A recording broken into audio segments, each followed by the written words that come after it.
Welcome, everyone. Simon Rosenberg, Hopium Chronicles. Great to be with you all. After what has been a period of just not so good weeks, we actually have had a good week this week. So it's a pleasure to be with all of you. Today I'm recording this on Wednesday evening. We had a couple remarkable things happen yesterday. First was our big win in Wisconsin, despite Elon Musk's extraordinary intervention in the election. Our candidate, Susan Crawford, won by 10 points in a state that Trump just won, back in November. And we overperformed again in two House special elections in Florida by over in each of these cases by 15 points, even more in one of them, continuing this trend of overperformance against our 2024 numbers and special elections that have been happening. Something that for the Hopium community is familiar because it's what happened in 2023 and what happened in 2022, and it's what's been happening again and again since Trump became super ultra MAGA a few years ago. And then we had Cory Booker, our dear friend. Hopefully Cory will come join us soon, although I think he's going to be in demand. I helped Cory get elected in his very first race for city council a long time ago, and he's a dear friend. And in fact, I've been sending him all of our stuff. I've been in contact with him for the last few months, and he's been anxious to read things that we've been sending him to him and his team. We all have to sort of acknowledge and admit what he did, his patriotism, his courage, his resilience, his fortitude, his strength. Former Stanford football player, right? Linebacker. He lifted us all up, and he sent a signal to the people of America and the people all throughout the world that, there were people here in this country fighting for our freedom and our democracy that way that people are all over the world. And it was incredibly inspiring. I have to figure out how and we all have to figure out how we can consume parts of it, right? There's so much of it. And maybe his team will put out sort of a highlight reel of the best moments to allow us to engage in the material more directly. I'm really proud of Senator Booker, of Cory. I think this was a needed shot in the arm for us coming along with all these other things that have happened. We've had a good, our politics and this pro-democracy movement has had a good couple days. I want to just put it in perspective, and I wrote about this. I've been writing about this a lot the last few weeks. One of my main themes has been that their thing is starting to get wobbly, right? That Trump and the Republican thing is starting to show wobbliness and weakness and dysfunction very quickly. I mean, first of all, in polling, consumer confidence, Trump is way down. He's in an unprecedentedly bad place in relation to his the perception of him being a strong economic steward. Consumer confidence by one of the major measures is the lowest that it's been in 45 years and way below what it was in the first Trump term. So his brand has changed since Inauguration Day. I think he's in the process of, as I've been writing, of losing what were really the two pillars of his appeal to swing voters and the people that came along, particularly young men and Hispanic voters who broke for him at the end, which was that number one is that with him, you'd make more money, have a better life, greater prosperity, more opportunities in your life as a business guy, successful business guy. And the second thing is that because he was a business guy, he could run things, and that he would bring sort of adult leadership to Washington and clean up this errant city that I live in, and the federal government. And I think his economic stewardship, where he's crashing the American economy, putting tariffs on, raising prices, causing mass layoffs, incredible, unprecedented economic chaos here and around the world, is eroding that first pillar of his appeal to swing voters, this idea that with him, you'll make more money. I mean, it's clear now in the data that people have come to believe that Trump equals tariffs, equals higher prices, equals greater struggle for them and their families. That was a pretty neat trick for him to pull so quickly, right after he has been very strong on these economic issues for some time. And then the second thing is this issue of competence. And, I had a conversation with Stuart Stevens last night and the new Lincoln Square conglomerate that they've built that launched on Substack, my good friends. And one of the things that we talked about was how when presidents have these moments where it looks like they are incompetent or that things have gone so awry that it's very hard to recover from that. Biden had Afghanistan, and I would argue to some degree the back to school in 2021, which I think was chaotic and difficult for a lot of people. Number two, Bush, he said that when Katrina happened, Bush just never recovered. He couldn't gain that sense that he was really in command and was a strong leader. He lost the strong leader piece. I think Trump is in the process of losing that too right now. And I think through his reckless steering of the ship of America into the iceberg that he's doing right now with his tariffs and with his foreign policy, with the unbelievable chaos of his national security team, and just the rank incompetence buffoonery that we continue to see from his team. I think that he's losing sort of some of the core brand attributes that were important to building, to winning, right? To winning the election and getting more votes than Kamala Harris. I mean, only two. And so he and winning this election, his coalition has begun to unravel. And when job approval comes down like this, and there's a sense that the president is struggling, his hold on the city starts to weaken. And you've seen this now, right? Like we know there's all the blather and the bluster of the ASEAN machine every day, pumping out strength, peace through strength, and all the strength, stuff they're doing. But what's underneath it is weakness and struggle for him. And the economy is way off course. His approval rating is way down, consumer confidence. But what's happening now is that I think his hold on the city is starting to erode. And I wrote about this today, and I've been writing about it over the last few days.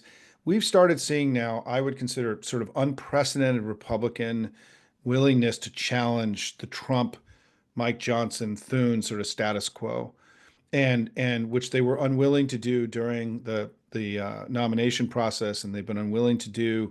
There's starting to be dissent and resistance inside the Republican Party that is meaningful and not notional. And I'll give you an example, right? I'm going to run through this really quickly, right? We had number one, the polling of they lost the state Senate race last week in Pennsylvania, which was another sign of the impact that Trump's declining poll numbers are having on the Republican brand. We hadn't won that state Senate seat since the 1880s. That was part of this very good week that we've had. And and then they pulled the Stefanik nomination, which made Trump look panicky and weak, which is the thing that is the anathema to him, right? And they had to do it because again, the only reason that her race, which is a district, which is a plus 20 district, is if they believe that would be in play. And that's how worried they were about his decline from 2024. So he sent a signal of weakness to the whole city. On that same day, Susan Collins, with a Democratic colleague, it's important that it was bipartisan, Patty Murray sent a letter to the White House raising questions about whether or not his continued impounding of money, stealing of congressionally mandated funds, was not just improper and wrong, but potentially illegal, which one could assume if you infer, she was making the case that Donald Trump was breaking the law and was actually a criminal, right? Not just, and that there was no actual legal justification for the impoundment of these monies. This didn't get a lot of press, but in this town, that was kind of a bold thing Susan Collins did. And I know it's easy to write her off, just a letter, but it was a letter that inferred not improper actions, but criminality. And that was surprising to me. The second thing that happened last week on that same Thursday was Roger Wicker, the chairman of the Armed Services Committee in the Senate, along with Jack Reed, the ranking member, sent a letter to the Pentagon demanding that an IG investigation get set up for Signalgate. That was a huge break from the Trump's ability, desire to sweep this under the rug. They took it very seriously. It was a request from the Senate Armed Services Committee chairman, a very hard thing to turn down. And then in just the last, couple of days, right, we've seen tonight, I think it's happening as we speak. Republicans are going to be coming together with Democrats to pass a resolution brought by Tim Kaine on our side that would remove the legal rationale for Trump's tariffs, because Trump is, in order to do his tariffs, he's having to use emergency powers, in essence, declaring that there is an economic emergency requiring him to do this. And this resolution, which is not binding, would be a sense to the Senate that what Trump was doing was improper and they would remove it if it were, listen, if it got passed by the House, which it never would, this could actually be a meaningful thing. But McConnell and I think it's now 5 Republican senators are joining with the Democrats, and this resolution is going to pass on the same day that Trump introduced his big tariffs. This may be the most significant, public break by Republicans that we've seen so far in the Trump era on something that's really important to him, manically important to him. And then finally, yesterday in the House, 9 Republicans got together with the Democrats and killed what's called the rule. The rule in the House is a bill that has to pass that sort of sets the terms of the debate for a piece of legislation to come. It's a first step. It's a partisan thing. Rules never fail because they work everything out in advance to make sure it passes. And Mike Johnson brought up a rule yesterday and it failed because 9 Republicans bucked him and bucked Trump, by the way, and went with the Democrats to kill the rule. And Johnson was either so freaked or unprepared that his reaction to it was that he sent Congress home for the rest of the week. He just completely panicked, like and showed incredible weakness. And so we've seen now this repeated pattern in the last few weeks that, as I talk about here, a central part of Trump's strength and power is illusion. It's the illusion of strength and power. It's the assertion of it. And when it goes, right, what's left is the ugliest thing that any of us have ever seen in so many ways, right? And so the idea that the wheels are starting to come off this thing, and this thing is getting really wobbly, and he isn't a strong man, but he's a weak man, a pathetic man, as I like to call him, a big blubbery baby man, right? And is delusional and a madman. And I'm going to come back to that in a few minutes. That I think that we are, this has been, I think important things are happening, right? They're struggling, they're stumbling, they're making mistakes, their numbers are coming down, they're panicking. Musk has been put in the doghouse or whatever the hell's going on with Musk, which is, terrific. And then we are getting off the mat. We have been slow. There's no question. You've heard me say this a million times. I'm out there every day making suggestions to my buddies, my brothers and sisters in the Congress, and in the party committee structures about things they could be doing that they aren't doing. Some of the things we've recommended have actually come to pass. It's been great to see. And I give the House Democrats a lot of credit for having, started to break the mold and build this new thing that I've talked about that has to get built because what we had was inadequate for the moment. I do get the sense that Cory Booker also has really lit a fire under the Senate now and has put the Senate into the game. And it's gonna, I think, some big chess pieces were moved by Cory Booker in the last couple of days, including, I think, creating a sense that the senators really have to raise their game and match him in the coming months. And this is what happens in Washington, right? One ambitious politician sees an ambitious politician doing a cool thing, and then they go to their staff and say, hey, we got to do something like that. And all of a sudden, it creates this escalating set of ambitions in order to preserve and protect our democracy, right? Which is what we want. I also will say that I went to the DNC's National Finance Committee meeting over the weekend because of all the money that we've raised here in Florida last weekend. And I'll talk more. I just haven't had time to get to it. There's so much going on. And I was impressed by Ken Martin's plans. I was impressed by the team that he's assembled. I'm going to have to figure out another time to talk about it because we just don't have time to get at it today. But that was also an encouraging meeting for me. We had important people like J.B. Pritzker came and spoke, and Letitia James and Amy Klobuchar and others. And there was a real sense of like, yeah, we're in a tough moment, but people are rolling up their sleeves and they're going to work. There was a sense of pragmatism, I think. New team is in place. They're starting to get going now. And so I think our side is, is starting to find higher gears at every level, House, Senate, the party committee. And I'm pleased with the progress, recognizing that we're still not anywhere where we need to be. And there's an incredible amount of work to do. We all know that, right? But here at Hopium, we take the wins when they come, and we've had a series of good wins. I mean, important wins. They've struggled. We've won elections, critical elections, and our side is starting to regain its mojo and its confidence and its ambition a little bit and get off the mat. And I'm really excited about that. And I don't think I'm being Pollyannish about that either. And we can have this discussion in a minute. But the second thing I want to talk about is less happy. And it's about Trump's madness and about the fact that it's getting very, very hard now to describe him and his administration as anything other than the work of a madman who is not really clearly in control of his own faculties, that it's not really clear that he understands that much of what he says is not true, is just factually incorrect.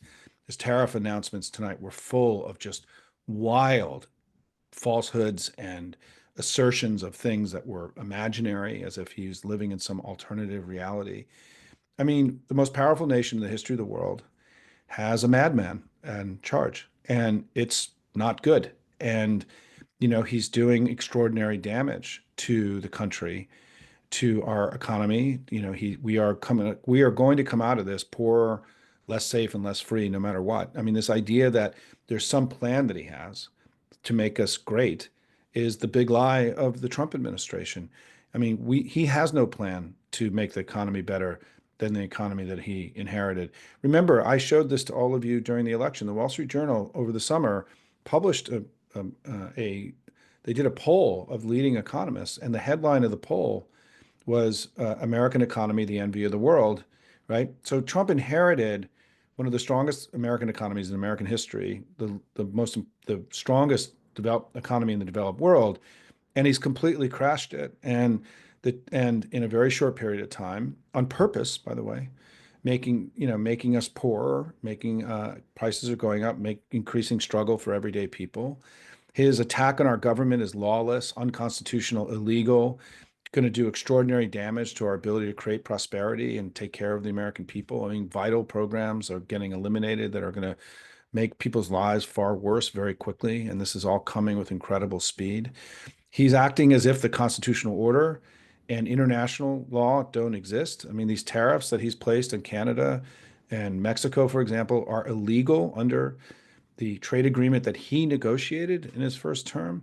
We have treaties with other countries. We are part of NATO. He's acting as if none of this matters, that he doesn't have to be bound by treaties that our country has signed, that he may not have signed, but even ones that he negotiated, he's obviating and he's ignoring. He's acting as if there's no rule of law here, that there's no international law, that he literally can just do whatever he wants. And this is something that came about through his madness and through Merrick Garland's failure and the failure of the campaign to adequately explain the dangers of who he was to the American people in 2024, to the Supreme Court giving him this illusion of being untouchable when he's in the White House. And so I'm having an event tomorrow at 11 o'clock with Rob Shapiro, our dear friend, a leading economist, to walk through the tariff announcement tonight. But as somebody who's worked on global economic policy and been in Washington, since 1993 and the sort of the emergence of this new age of globalization, as we call it, I just want to, the way that I try to describe this is that in modern economic theory, tariffs were almost like the equivalent of chemical weapons or nuclear weapons, that they were to be used only in extraordinary circumstances because they were considered to be so dangerous, based on our experience with tariffs in the 1930s, where trade wars became the most dangerous, the most deadly war in all of human history. And that the whole way the modern world operated was to sort of get rid of tariffs. And it was also a freedom agenda, right? Countries, part of the reason that FDR was the greatest free trader in American history was that he liberated countries from having trade relations only with their colonial powers. And when he got rid of the colonial system after World War II, which is something we did as a country, part of the reason that he did that was to prevent England from having unilateral control over the trading relations with their colonies, and that countries needed to be able to trade with everybody. And it was a core concept of his freedom agenda, that free trade was freedom for people and countries to trade with and make products and do whatever they wanted, right? Not bound by ancestral, colonial relations or anything else. And so what Trump is doing right now in a very rapid thing is that he is lighting the entire global system that's been in place for 80 years on fire. He's removing the United States from that system, and therefore he's attacking it. The universal tariffs that he's putting on are wildly illegal under international law and making this country a pariah lawless nation. They were so clumsy and stupid today that they even put tariffs on countries that don't have any people in them, or land masses that have no people in them. And it also, we learned tonight that there are at least 4 countries that were exempt from the tariffs, including Russia, North Korea, Belarus, and Cuba, right? Putin's little orbit somehow was exempted from all of the tariffs that everyone else has to pay. Somehow, once again, Trump to the entire world bending the knee to Vladimir Putin, which is something we have to have more robust dialogue about. And so, we are in a dangerous place. Tariffs are dangerous tools. They cause wreckage and carnage. They cause wars. And the old line when you study this stuff in college, right, is that trade wars become shooting wars, and very quickly. And we're now going to live in a world. My kids are now going to go live in a world where America is reviled and we're a pariah nation. And it is unacceptable that our response to this has been as inadequate as it's been. Part of what has been driving my work here, my 7 day a week, now we're doing live videos all the time too, and that's going to increase to 2, 3 times a week, is that, I feel I'm watching the future of my children evaporate. I'm watching my 3 kids who are hardworking, wonderful kids who have hopes and dreams that we've all had. I'm watching those hopes and dreams be dashed. All of them had to survive COVID and get through COVID, which was this incredibly damaging, difficult period for them as kids who are 19 to 24. And now they're going to have to survive this. And they're going to have to go into a world where they're going to have to explain Donald Trump the way that Germans had to explain Hitler, all the time when they travel around the world. We are entering a dangerous period for us as Americans, but also more importantly for the world, because the kind of things that Trump is doing could create a global depression, and something that could become deeply dangerous for the entire world. He's a madman. And this idea that there's some kind of strategy behind this, or there's some kind of rationale, or there's data and some kind of argument. And the thing that he said the other day, which is, there's going to be a little bit of pain now, but it's going to be better on the other end. There's no scenario where it's better on the other end. He has no plan to make everything better. How are our companies going to sell goods to countries that are going to walk away from American brands because of our, there's no possibility that Trump's economic plans are going to make us more prosperous. So what Donald Trump is doing in a very short order is that he's guaranteeing that our future and the future of our kids and our grandkids, that we will be less prosperous, less safe, and less free. And that's why there's insane, incredible urgency to our work. And I just want to end by saying thank you to all of you. The Hopium community played a major role in what just happened over the last few days. We raised $230,000 for Susan Crawford in a very short period of time, which is a lot of money, right, in a race like this. You guys rallied for this in a major way. Many of you were involved with groups all over the country, writing postcards and making phone calls and busting your ass for Susan Crawford. It was incredibly impressive what everybody did, and so I just want to say to all of you, I'm just incredibly grateful for, again, when the Hopium community is called, right, we answer. And we went to work and we helped make this election possible. And for those of you who've been around from the beginning, what's interesting for the history of Hopium is that we started in the March of 2023. And the very first thing we worked on together was the Supreme Court race in Wisconsin 2 years ago, where we had, and it's how Ben Wickler was our very first guest ever at Hopium, spoke to us in a live event in April of 2023.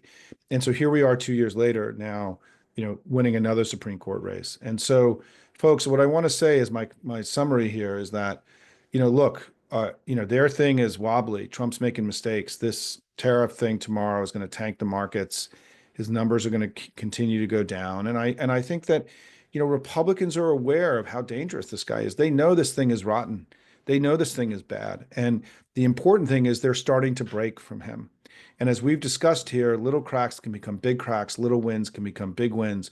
We have to keep the pressure on. We have to keep the calls. I know many of you are going to be part of these protests and events on Saturday. Have fun. Make sure that when you go, you're going to an event that you know the organizers of the event and you trust them. You shouldn't be going to things that you are vague and you're not really sure what's happening. Many of these events are being organized locally and have local grassroots organizers that are running them. I mean, one of the things that's been most exciting to me about what's happened with our movement in recent weeks is so much of the activity we're seeing, the protests, the Tesla takedowns, and everything else, are things that are happening organically from communities up. They're not being dictated top down, which I think is going to make this movement stronger and more sustainable over time because people are going to have greater ownership of the activities. They're not going to be showing up at something that somebody else is doing. They're going to create things and have ownership, which will make all of this in a democracy is the way this really should happen. So I'm very encouraged by all this. But we have to have, for all the progress we've made, we have to also, and all the stumbling and struggle they have, we have to keep front of mind is that there's unbelievable urgency because Donald Trump is breaking things that will be very hard, if not impossible, to repair. And we have to leave it all on the playing field as much as we can every day and do everything we can to stop the carnage and the damage that he's doing to us and to the world.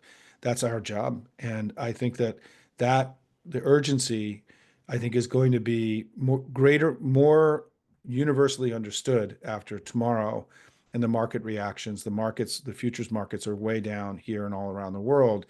And people are going to start getting scared tomorrow. And I also think Cory Booker lifted us up in a major way this week and sort of challenged us to do better and to raise our games the way that he did for all of us. The great patriot that Cory is, demonstrated extraordinary love of country and patriotism. That was a challenge to us, right, to match him in what he's done. So I think the battle, tomorrow's another day. We've had a good week. We celebrate the wins when they come here. But man, the whole system, the whole global trading system and economic system is going to take an enormous hit tomorrow. It's why we have to continue to do the work we do here every day. Last point, you cannot ease up on the phone calls. If these offices, I tell you, they track calls coming in, but they also track when things are dissipating. So if you have the luxury of being able to spend 10 to 15 minutes every day contacting your senators and your House members, do not let up on that. It's critical that we keep the pressure on. Cory Booker said it last night, and I hope all of you heard that and saw the reporting of it, is that Cory said, that one of the things that drove him to do this was the calls and contacts that he was getting in his office. This stuff really matters. The good senators, the good reps, they listen to their constituents. They hear them. They respond to them. They learn from them, right? The way that I learned, frankly, from all of you. And and Cory has admitted repeatedly and talked repeatedly about how he was pushed to do this by people in New Jersey and his own constituents. So for those of you who live in New Jersey, congratulations. If you've been calling his office and contacting his office, you were part of history in these last few days. But it shows why this work matters so much and why we can't let up. So thanks, everybody. Let me get to questions and let me see what Lincoln, first survey, what's on Lincoln's mind. Yeah, Lincoln sending me some comments. Yeah, and the a couple questions, the North Carolina Supreme Court race and protecting that. Allison Riggs is going to be, you all know we've been raising money for that. If you want to contribute to that, you can through Hopium. We're giving money to the party. There's a video of Anderson Clayton. Allison Riggs, our Supreme Court candidate, is going to be joining Hopium probably next Friday. We're still working out the details, but she's going to be joining us to give us an update on what's happening in North Carolina. And we've got a lot of, oh my God, there's my camera. It does this every time. I don't really know why this is. There's a ghost in my machine. And we're going to start. So we have Rob Shapiro tomorrow at 11. We're also going to be doing on Friday at 4 Eastern. We're going to have a briefing on Social Security and what Republicans are trying to do to Social Security. And then next week, we're going to have the first, we've started inviting Democratic attorney generals in the states to come talk to us about the joint project they've been involved in and the work they're doing to counter Trump. And we're going to have, I think, our first Attorney General Mays from Arizona is going to be speaking to us early next week. So one of the things that all of you need to do is that in the settings, when you go to settings in Substack and at Hopium, you have to turn on the ability for you to receive live notifications from us so that when I start doing these live events, you get an email that allows you to click through and then watch the event. And so it's important that you go into your settings if you want to be part of these live events and make sure that the live event is turned on. The second thing when you're in your settings, and this is an interesting thing, is that I've started looking at, we're growing, and it's been great. Thank you, everybody. We probably have many new subscribers here tonight. I went back and just looked for just my own edification for people who are unsubscribing, and what I was surprised by is the number of people who have been unsubscribed from being a paid subscriber due to a billing issue, meaning their credit card changed or anything else. It's a much higher number than I expected. It's like a third of all the people, or even half, depending on the day. So one of the things is make sure that, when you go to settings, make sure your credit card payment information is current, so that if you want to stay a paid subscriber, you're not unsubscribing without knowing it, right? Because frankly, the system from Substack is not very aggressive on the renewal thing. So also check that when you go there. Um, Let me see let me look into the questions. Wow, lots of questions tonight. Yeah. Somebody asked about April 5th. I mean, I just think the most important thing, I think all this activity is great. The most important thing is this is what I've been saying from the beginning, is just don't go to an event unless you know the people who are the organizers and trust them, right? And that's just a general rule of thumb, because you don't want to be giving your name to lists and let people list build off of you unless it's an organization that you really believe in and can trust. And I think that I'm not I'm not sure that I'm a huge fan of these kind of national days, because I, I'm I'm right now I'm more excited in some ways about the individual acts that are happening organically in the states that are coming from the bottom up, from town hall meetings the Democratic Party's doing, because I think there's ownership over those events, and people, are doing them because they know that their community will support them. And so I think all of this is good, and we need more, and we need to learn from it. And let's see. So Shelley asks, what are the Dem leaders, reaction to daily press briefing and a letter to America? So first of all, one of the things that is, somebody raised this tonight in our comments, is that Hakeem Jeffries is doing press conferences every day. They're just not something that you can access right now, and they're not necessarily getting the kind of press coverage that you would think. But the House Democrats do press conferences every day. And they're now doing shadow hearings, right? They've just did their third shadow hearing, which are now also being live cast, so you can watch them.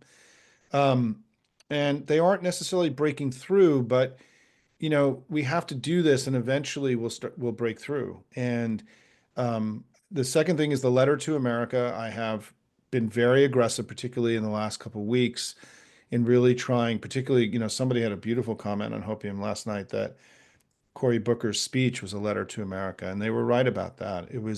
I think Cory created space and understanding about the need to um, do something like a letter to America, and also because Musk is seen now to be weak and a loser and not as strong.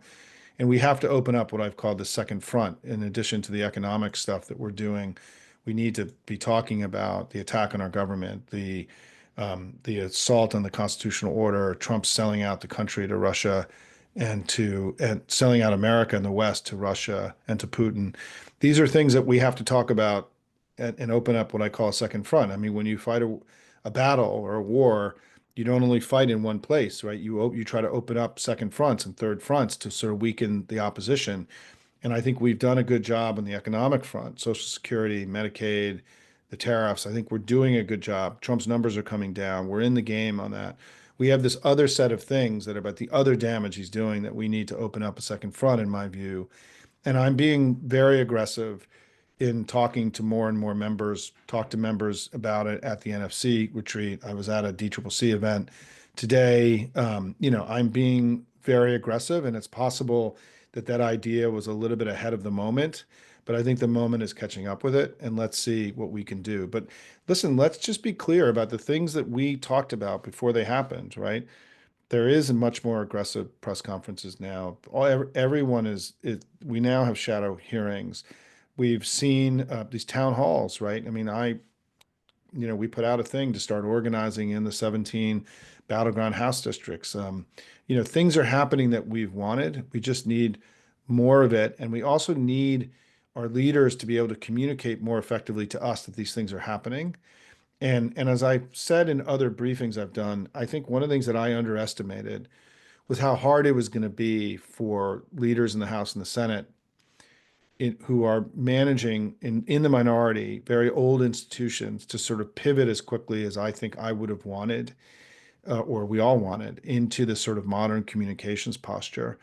I think they're making strides and steps. And I've been having a series of conversations with people on the Senate side, and people are listening. I've had dialogue with Cory Booker going back. I mean, I saw Cory, last week. This event was at 8 o'clock, and it was because I was at a fundraiser for Cory that I gave money to. And I talked to him for a long time there, and we talked about all this stuff, right? And what he said to me is, I'm aware there's a vacuum. I know we need to be doing more. He clearly had been planning this speech, which he didn't talk about, but he's like, I'm trying to raise my game. I want you to come over and meet with my whole team and talk about what more we can be doing. We all know we need to be doing more. I think they're all aware, from that, that they need to be doing more. And again, I'm just really proud of Cory. I want to address, let me just see if I'm reading this question properly. So, I think there's this, let me just throw this out there as a reaction to, because Alex raised something about, we need to not only oppose, but we need to have an affirmative agenda forward. I'm not sure I totally agree with that. And let me explain why. And it may be different than what you think, is that I think we're saying a lot about who we are by fighting, being patriots and fighting for our democracy and fighting for rule of law and fighting to preserve our government that's being illegally and unconstitutionally disassembled right now, and fighting his selling out to Putin and trying to restore relations with our historical allies, and to fight the illegal and untoward tariffs. And I think that the first test for us is whether or not we can mount an effective argument in opposition to what he's doing now. And if we can't do that, then why is anybody going to listen to us about the things we want to do when we get back into power in 2027 in the House and Senate potentially? And I think that's why this moment and what Cory Booker did is what we have to do now. And if we don't do this part now, then developing sort of an oppositional agenda, what we called in 2006, six for 2006, which were six things that Nancy Pelosi campaigned on, we're not going to have an opportunity to do that unless we can convince people that we have an argument about what Trump is doing now.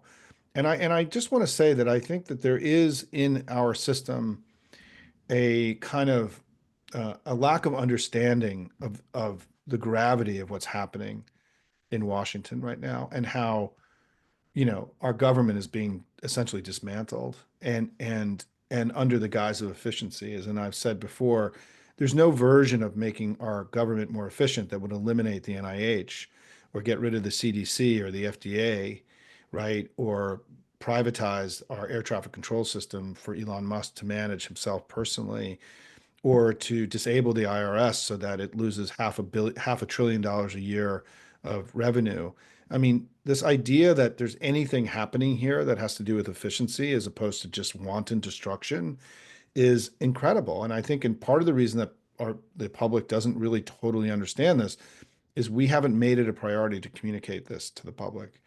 And I've seen polling, both public and private polling, that shows the public is really concerned about all this. And you guys know that a lot of the energy at the protests that have been going on have been over what Musk is doing to attack our government and government programs that benefit everyday people. And I just don't think that's why the letter to America, to me, creates this framework, this language, this orientation to also, remind voters that what Trump and Musk are doing is illegal. I mean, we have to get this illegality and criminality into what's happening here. I mean, I have posited that Trump and Musk have broken more laws in the last 2 months than any two people in the history of America in any period of time.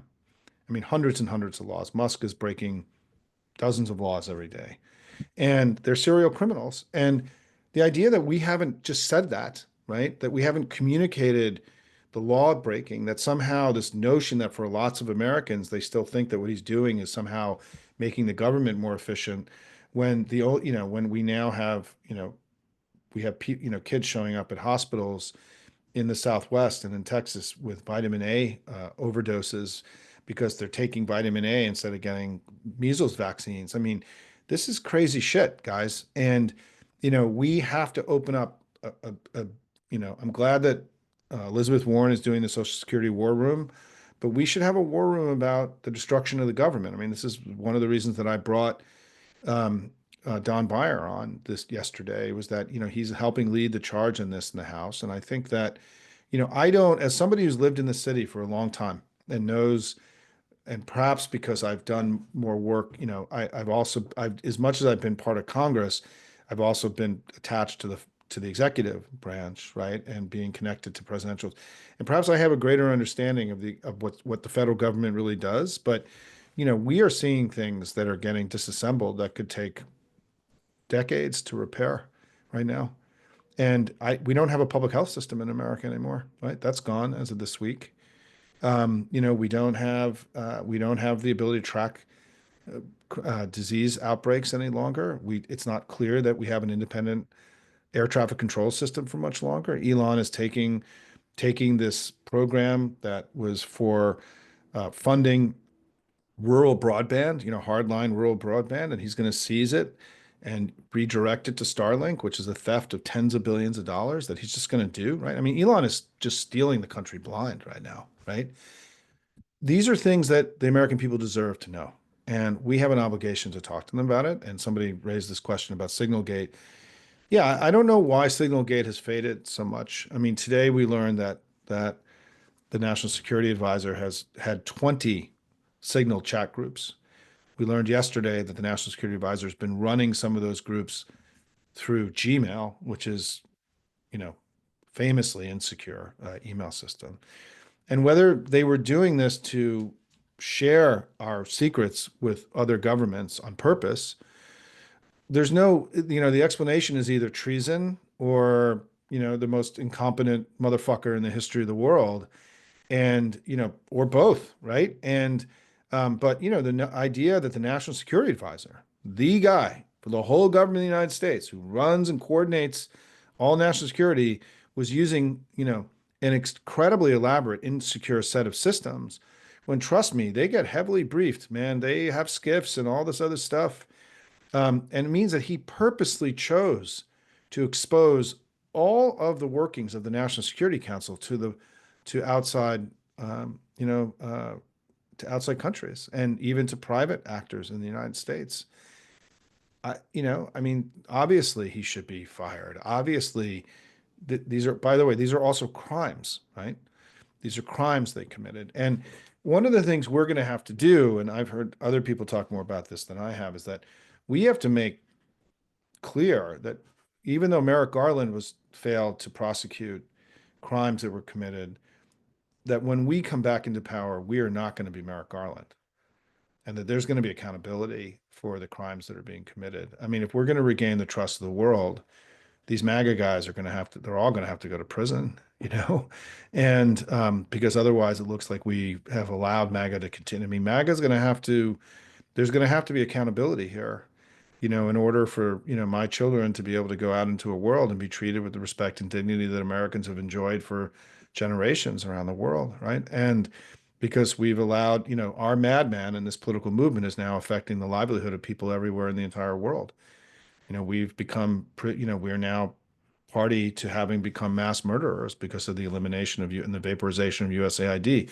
Millions of people are going to die in the next 18 months because of Donald Trump and Elon Musk, and because of us, right? We're going to own that now. My kids are going to own that for the rest of their lives in all these countries where America has pulled the plug on life-saving medicine and people are dying, right? All over the world right now, today. It's an incredible thing, that's happening. And that's why, I have this incredible sense of urgency. It's why I'm working so hard. I'm not young anymore, right? Which I'm feeling a little bit more these days than I did a year ago. Because things are being lost that will be very hard to regain. And again, um, yeah, I mean, by the way, on an update on Tufts put out an announcement tonight that they are joining the legal case. I think if I read this correctly, for the student that was disappeared last week. You know that I'm a Tufts grad, and this has hit home to me personally. And how outrageous this was. I mean, this wasn't even somebody studying politics or international relations, right? She was studying.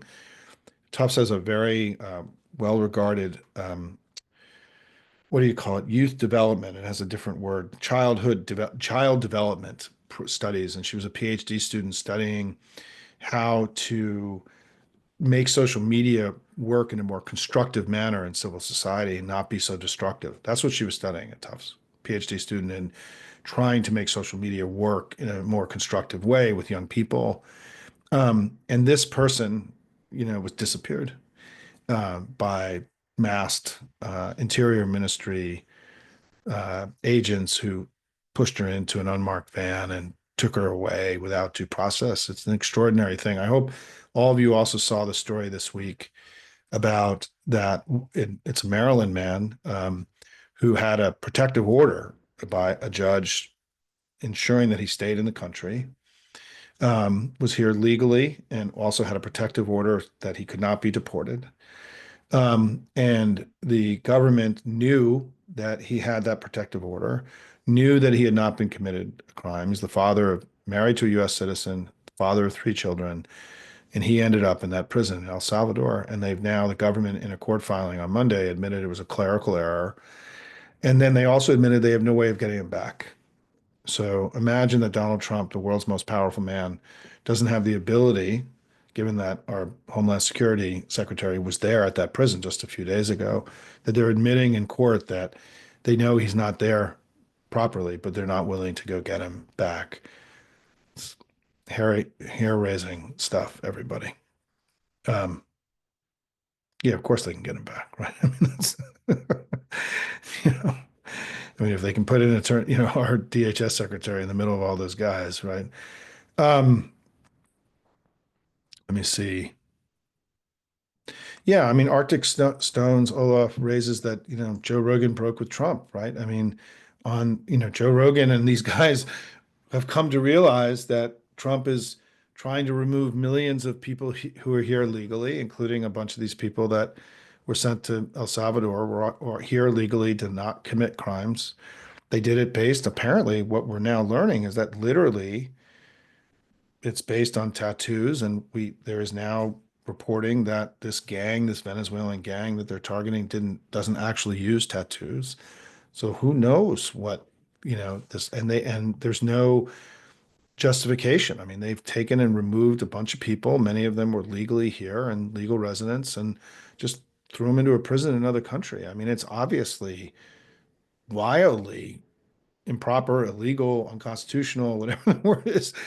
And what authority do they have to remove these people from the country and bring them somewhere else if they've neither committed crimes and are legal immigrants to the United States because they were dark skinned and they didn't like them, right? And it's an incredible thing. And yeah, I mean, this is bad stuff, right? It's bad stuff. Kate, what I'm raising tonight is, that you guys have seen me again and again use the term madness in my writing, right? And that he's a madman and madness. And I am going to push this more as a way of understanding. Paul Krugman had a piece today that he wrote just quickly on Substack um, about by the way, Senator Kane's office just told us that they're going to bring Senator Kane on here to help you in the next few days to talk about what's happening tonight. That's the dinging you just heard. So what I will say is that I don't. I think the normalization of Trump and taking this figure, this madman that we see, a criminal, rapist, fraudster, traitor, felon, as I used to say, all these things, and somehow washing him into something that is normal to make him a country club Republican, a Chamber of Commerce Republican, has been this instinct of the political system since he arrived in 2015, right? That the media has, every day they covered him like he was a legitimate presidential candidate, normalized him.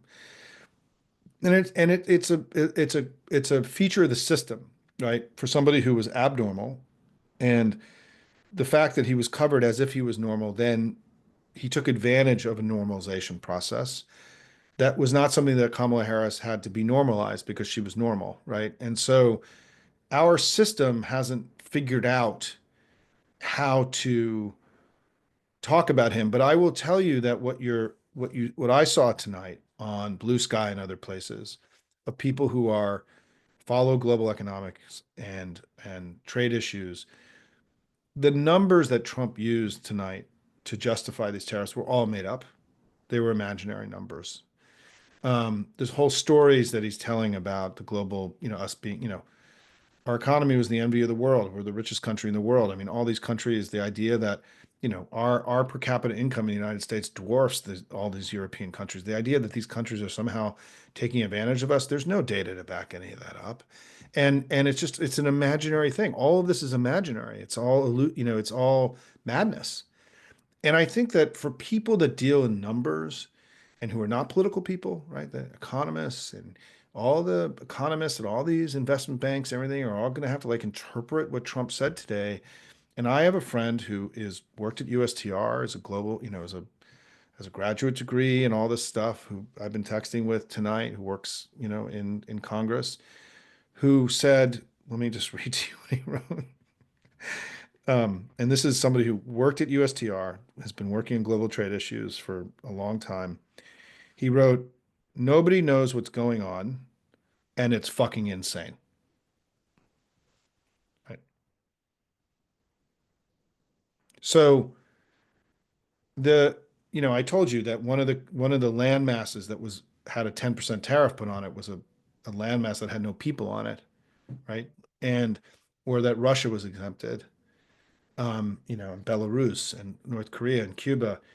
I mean, there's madness here, right? I mean, I don't know. I mean, Kate, I don't know any longer that we can sort of pretend that this guy it lives in the same universe that we all live in anymore, right?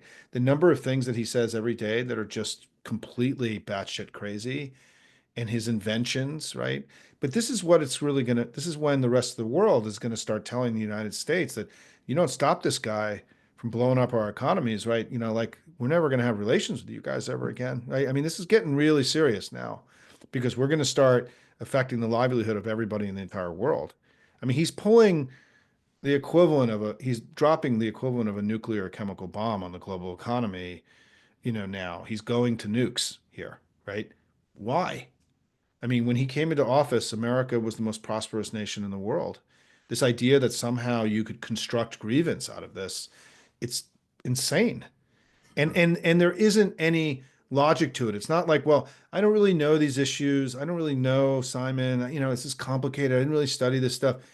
Trust me, I've worked on these issues for the last 33 years, right? I've written about global trade policy. I've worked inside the global trade, universe and teams. I've spoken on this thing. I've written articles. I've hosted conferences and events. The stuff that he is saying is the ravings of a madman. The numbers they're producing are like things out of like Monty Python, right? It's like the lack of seriousness of what he did today. It was really like it was Peter Sellers, right? For those of us who are older, I mean, he was Peter Sellers today. It was being there today, right? Like, or whatever version, whatever kind of ridiculous kind of character that you can imagine.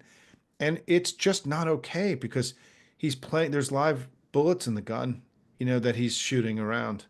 And, people are going to get hurt. We're all going to get hurt. All of us are going to be, it's going to be harder to send our kids to college, university, like everything is about to get really hard for us in America because of this madman. I mean, there's no policy behind any of this. It's just his delusions, his craziness. And the people around him tried to temper this. I mean, a couple of days ago, he was at 20% tariffs. But, Carl Quintanilla, who's on CNBC, tweeted out tonight one of the major investment banks' initial read of the tariffs, and they said worst case scenario for the world, right? Worst case scenario for the world. because basically, and we'll all learn more about this tomorrow with Rob. And let me just see if I can get to if Lincoln's got anything else. Let me dive into the questions. Listen, I want to just we're getting to the end, and I just want to repeat. Um, um, I just want to repeat that. Yeah, we need to have Joe Rogan come in to the Hopium community. I'm not sure you guys would like that so much.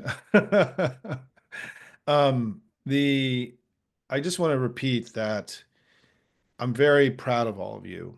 And I'm also just proud.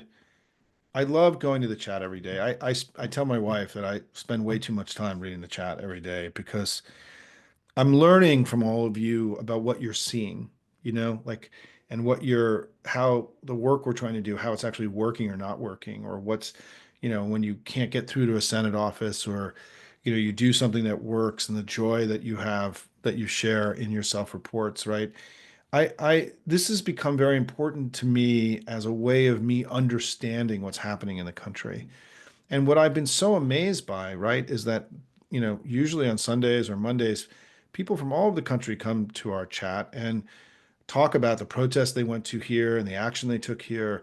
And I think the activity that's happening outside is so much greater and more extensive than people understand, based on what I'm reading on Hopium. Small towns with 200 people, showing up at an event, whatever it is, right, to support scientists and science, or to do Tesla takedowns, or defend a closing of a federal office in some place. It's all of this is kind of organically growing, and it's manifesting. And that's what makes, to me, this so powerful, right? Is that people are finding reasons to protest that are connected to where they live and their lives and their communities, which makes this more sustainable and powerful over time.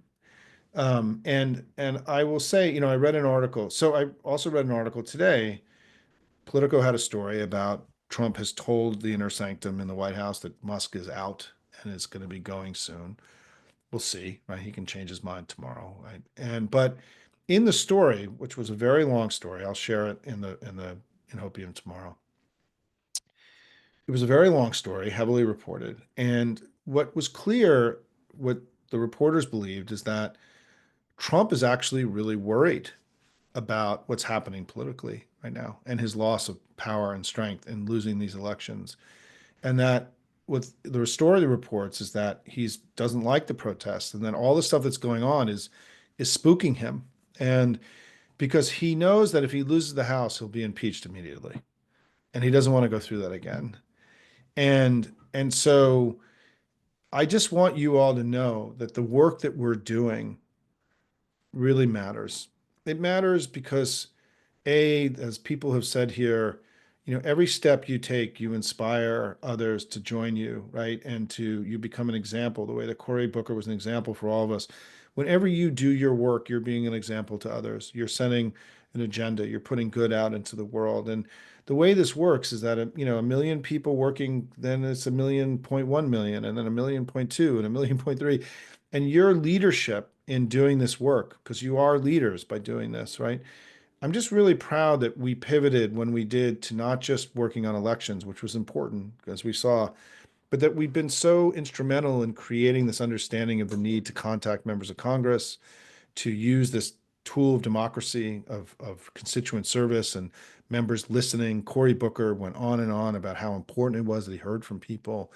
And I can tell you from talking to members there, this is when I talk to a member of Congress, a lot of what they talk to me about is, how do I best manage the discontent and the frustration that our community has when it's not really clear that I have the power and the tools to do what I want to do about it?